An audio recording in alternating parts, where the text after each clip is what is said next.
السلام علیکم، نظر چان آپ کے ساتھ فورٹس نیو جرسی سے رابطے میں. جب قاضی فائز عیسیٰ کا معاملہ ان کے اپنے ہی برادر ججز نے حشب کر دیا. دراصل سپریم جوڈیشل کونسل نے ایف آئی اے میں ایک انکوائری کا کیا، ایف بی آر میں وہ انکوائری میں باقاعدہ اپروو ہو گیا، وہ کمشنر انکم ٹیکس کو بدلا گیا، بہت کچھ ہوا، ٹھیک ہے نا جی.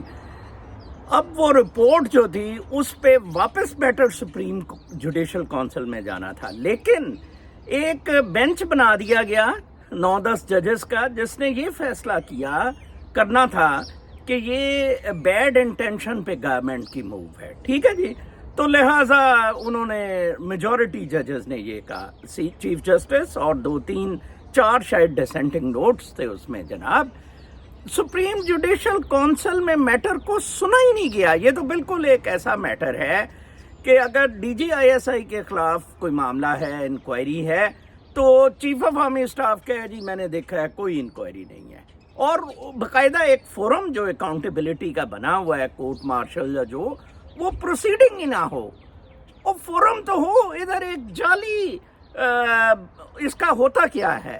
اس طرح جب چھوڑ دیا جاتا ہے، اور عمران خان نے بھی کہہ دیا یہ باجوہ نے کروایا تھا، میرے سے غلطی ہوئی تھی. اور بھئی کیوں غلطی ہوئی تھی؟ کوئی غلطی نہیں ہوئی تھی. سپریم جوڈیشل کونسل نے سنا ہی نہیں ریفرنس. وہ اگلے دیکھیں اس کو، جو ایک دیانتدار چیف جسٹس ہے جس نے پاکستان کے لیے ڈیسیجن لیا ہے، وہ انہوں نے اس کو گالیاں اور چڑھائی عمر عطا بندیال پہ کی ہے. اور بلوچستان سے ایک فراڈیے سے وہ بلوچستان بار کونسل نے کہا جی ہم نہیں بالکل بھی کر رہے ہیں، یہ بالکل جعلی انہوں نے کیا ہے، وہ جعلی کر دیا ہے. آج کچھ میں نے ڈسٹرکٹ بارز کے بھی دیکھے ہیں، ہم جی کریں گے، اور کیا کریں گے اوورسیز پر. میں نے سوچا اظہر صدیق ایڈوکیٹ سے ڈسکس کیا. ایکچولی میرے جو ایڈوکیٹ ہیں جن کو ہم نے فروخ عرفان کو، اقبال جعفری صاحب فوت ہو گئے، اللہ تعالیٰ ان کے درجات بلند کریں. اوبویسلی میں نے انہی کو کرنا تھا اس پٹیشن کے لیے، بٹ ہوا یہ وہ فوت ہو گئے. تو میں نے اظہر صدیق صاحب کو کہا، انہوں نے کہا جی بالکل کریں. میرا ایک عرفان ہاشمی کے ساتھ تب انٹرویو بھی ہوا، جس میں نے یہاں تک کہا خدارہ اس پٹیشن کو ٹیک اپ کریں. اگر میں جھوٹا ثابت ہوتا ہوں مجھے کسی پاکستان کے چوک میں پھانسی دی جائے.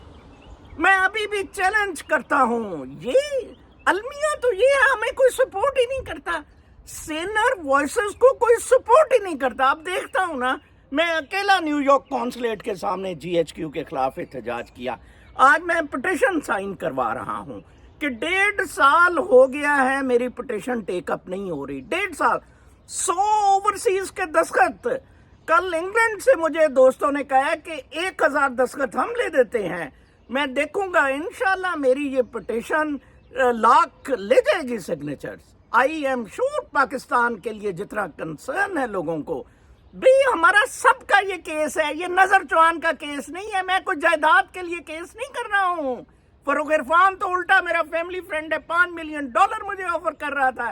یہ میں اپنے بچوں کے لیے کر رہا ہوں، آئندہ نسلوں کے لیے کر رہا ہوں، پاکستان کے لیے کر رہا ہوں. کس طرح اس نے پاکستان کو گٹر کہا ہے.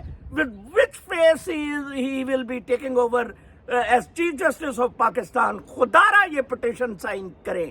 اگر 1 لاکھ سگنیچرز اس پٹیشن پہ میری پہ ہو گئے change.org پہ، یہ ڈیفینیٹلی اس کو ریفرنس کے طور پر ٹیک اپ کریں گے. 1 ہفتے کا کام ہے. ایف بی آر کی رپورٹ بالکل ریڈی ہے، and Faez Isa will either resign or will be kicked out. اللہ نے کے بعد